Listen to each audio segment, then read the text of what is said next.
তো মুসা আলাইহিস সালাম বলছেন, আল্লাহ আমার এই সমস্যা, আল্লাহ বলছেন এই দোয়া করো, রব্বিশ রহলি সদরি। আমরা কি দোয়া করবো তাহলে?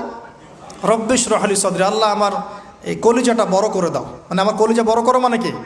সাহস বাড়িয়ে দাও। দিনের দাওয়াত দেওয়ার জন্য কি লাগে? সাহস। আমার সাহস বাড়িয়ে দাও। একজন আলেম বলেছিলেন 3টা জিনিস লাগে, জ্ঞান, সাহস, ধৈর্য। দিনের দাওয়াত দিতে এবং দিন বিজয় করতে 3টা জিনিস লাগবে, জ্ঞান, সাহস, ধৈর্য। হে আল্লাহ আমার বক্ষকে প্রশস্ত করো, ওয়াসসিরলি আমরি, আমার কাজকে সহজ করে দাও। আমার কাজ সহজ নয়, কাজটা সহজ করে দাও। ওয়াহলুল উকদাতাম মিন লিসানি, আমার জড়তা আছে জিহ্বায়, দূর করে দাও। ইয়াফকাহু কওলি, যাতে করে আমার কথা মানুষ বুঝতে পারে। ডক্টর জাকির নায়েক এই দোয়াটার উপর খুব বেশি আমল করেন। মুসা আলাইহিস সালামকে আল্লাহ পাক ফিরআউনের কাছে পাঠিয়েছেন। কোরআনের পাতায় পাতায় মুসা ফিরআউন, মুসা ফিরআউন, মুসা ফিরআউন। আল্লাহ পাকের কি অলৌকিকত্ব, মানে কি নিদর্শন! যেখানে আবু জেহেল সেখানেই মুহাম্মদ, যেখানেই আজার সেখানেই ইব্রাহিম, যেখানে ফিরআউন সেখানেই মুসা। তাহলে এই যুগেও যেখানেই যত বেশি করাপশন, যত বেশি অন্যায় অবিচার, সেখানে তত বড় মুমিনের জন্ম হবে ইনশাআল্লাহ। তো আল্লাহর পক্ষ থেকে নবুয়ত পাওয়ার পরে তিনি দোয়া করছেন, আল্লাহ আমার এত সাহস নাই, শক্তি নাই, আল্লাহ আমি দুর্বল। তার মধ্যে একজন মানুষ আমার এক থাপ্পড়ে মারা গেছে ওদের ওখানে, ঘুষি ফাওয়াকাযাহু ফাকাদা আলাইহি, এক ঘুষি দিয়েছেন। এই যে এক ঘুষি দিয়ে মানুষ মেরেছেন মুসা আলাইহিস সালাম, মানে অ্যাক্সিডেন্টলি, ইচ্ছা করে না। এটা থেকেই ওই যে চাইনিজ মার্শাল আর্ট শুরু হয়েছে, এক ঘুষিতে মানুষ মারা যায়। বিশ্বাস করছেন না?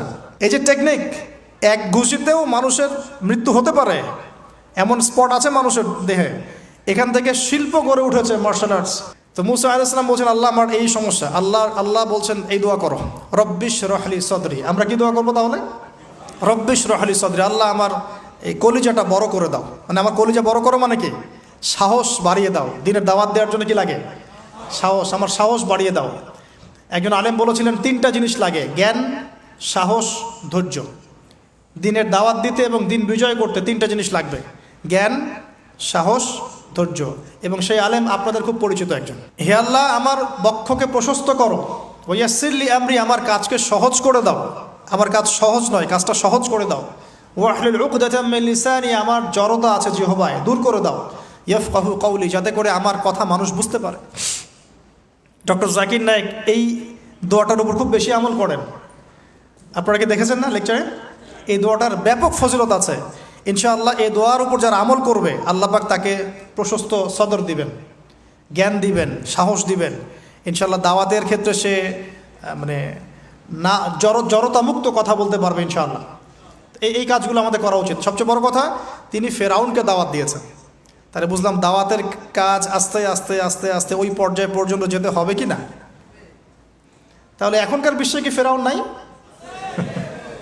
এখনকার বিশ্বে ফেরাউন নাই?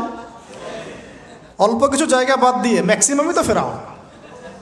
অল্প কিছু জায়গা বাদ দিয়ে ম্যাক্সিমামই ফেরাউন, হামান, কারুন, নমরুদ।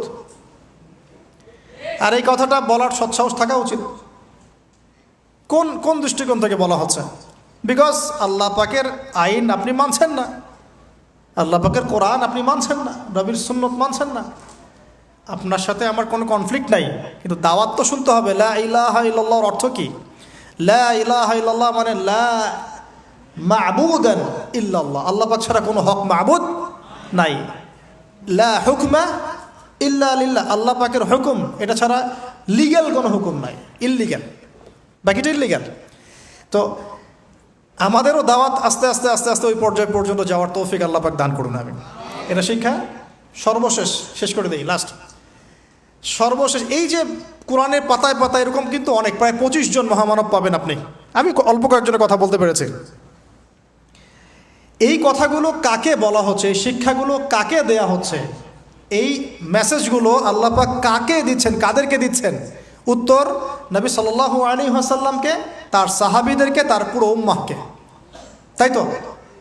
এখন আমাদের নবী সাল্লাল্লাহু আলাইহি ওয়াসাল্লাম কি এই বিষয়গুলোর উপর আমল করেছেন কি করেন নাই?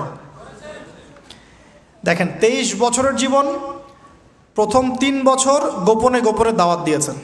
এই 3 বছর আবু বকর, উসমান, আব্দুর রহমান বিন আউফ, সাইদ ইবনে হারেসা, বেলাল ইবনে রাবাহ, আব্দুল্লাহ বিন মাসউদ, তালহা বিন উবাইদুল্লাহ, এইরকম সাহাবীরা তৈরি হয়েছেন। ওমর রাদিয়াল্লাহু আনহু সপ্তম অষ্টম নববী বছরের দিকে এসেছেন আর কি।